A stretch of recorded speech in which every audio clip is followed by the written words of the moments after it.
Halo guys, balik lagi di channel gue, Sanjakoy.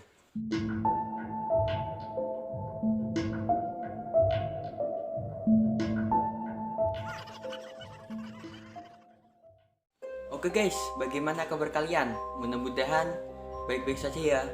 Di video kali ini, gue akan menceritakan tentang kasus Elizabeth Bathory, yaitu seorang perempuan yang bisa dikatakan seorang bangsawan yang menyukai darah seorang gadis muda.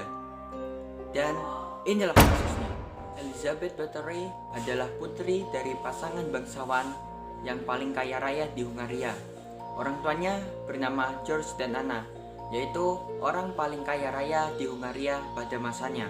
Elizabeth memiliki sepupu Perdana Menteri di Hungaria dan juga memiliki seorang paman yang bernama Stephen yang menjadi raja di Polandia. Meski dari keluarga terpandang, rupanya keluarga Bathory memiliki sisi gila yang cukup dikenal oleh masyarakat. Salah satu pamannya merupakan penganut satanisme, sementara itu sepupunya mempunyai kelainan jiwa dan hobi melakukan kejahatan seksual. Pada umur 15 tahun, Elizabeth menikah dengan Count Ferenc Nadasdy yang berumur 25 tahun. Suaminya adalah seorang bangsawan yang derajat bangsawannya lebih rendah daripada Elizabeth. Meski telah menikah, suami Elizabeth lebih sering berada di medan pertempuran daripada menemani Elizabeth. Hal itu membuat Elizabeth kesepian dan mendorongnya untuk melakukan hubungan gelap dengan banyak lelaki selama suaminya tidak ada di istana. Elizabeth bahkan pernah melarikan diri bersama pasangan gelapnya, namun akhirnya ia kembali. Meski demikian, Elizabeth tetap ketagihan untuk melakukan hal tersebut. Bahkan, ia menjadi seorang biseksual yang mana dia melakukan hal tersebut dengan bibinya sendiri yang bernama Countess Clara Bathory. Awal mula kegilaan Elizabeth adalah terpengaruh oleh pelayannya sendiri yang bernama Dorothea Zentes. Elizabeth pun mulai gemar memuaskan hasrat seksualnya dengan melakukan penyiksaan terhadap pelayan-pelayan yang lebih muda. Elizabeth dalam melakukan hal kejahatannya tersebut dibantu oleh 3 pelayannya.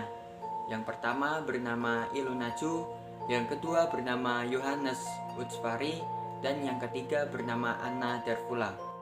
Mereka menyiksa para pelayan dengan cara ditelanjangi, dicambuk, bahkan menggunakan alat-alat tajam untuk melukai beberapa anggota tubuh pelayan tersebut. Setelah kematian sang suami, kegilaan Elizabeth tambah menjadi-jadi. Di saat usianya yang ke-40 tahun, dia mulai merasa kecantikannya mulai memudar. Pada suatu hari, ada seorang pelayan yang membantu menyisir rambut Elizabeth. Sang pelayan tidak sengaja menarik rambut Elizabeth terlalu keras. Hal itu menyebabkan Elizabeth menamparnya dan membuat sang pelayan itu mimisan. Darah yang keluar dari hidungnya itu jatuh ke tangan Elizabeth. Saat itulah Elizabeth meyakini bahwa darah seorang gadis muda dapat membuatnya kembali sempurna lagi. Elizabeth pun memanggil para pelayannya yang bersekongkol dengan dia untuk membawa pelayan yang tadi menyisir rambut Elizabeth ke bak mandi. Di bak mandi tersebut, Elizabeth memotong urat nadi sang pelayan dan akhirnya pelayan tersebut mati karena kehabisan darah. Setelah pelayan yang tadi dipotong urat nadinya telah mati, Elizabeth masuk ke kubangan darah yang ada di bak mandi dan kemudian berendam dan meminum darahnya. Setelah kehabisan darah para pelayan muda, Elizabeth merekrut para gadis desa untuk mendapatkan darahnya. Namun rupanya kepuasan Elizabeth akan darah tersebut belum juga terpenuhi. Ia pun menculik para gadis bangsawan kelas rendah untuk mendapatkan darahnya. Tetapi keputusan tersebut malah menjadi bumerang bagi Elizabeth.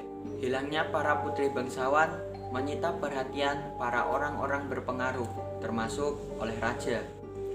Tanggal 30 Desember 1610, pasukan tentara di bawah pimpinan Giorgio Turzo menyerbu ke istana Elizabeth. Saat itu, betapa kagetnya para pasukan tentara melihat banyak mayat mengenaskan terkapar di dalam istana. Setidaknya ada 650 korban dalam pengadilan. Dalam proses pengadilan, Elizabeth tidak pernah hadir. Yang hadir hanya pelayan yang bersekongkol dengannya tadi, yang akhirnya mendapat hukuman mati. Sementara itu, Elizabeth diisolasi di kamarnya sendiri dan akhirnya meninggal pada tanggal 21 Agustus 1614 pada usia yang ke-54 tahun.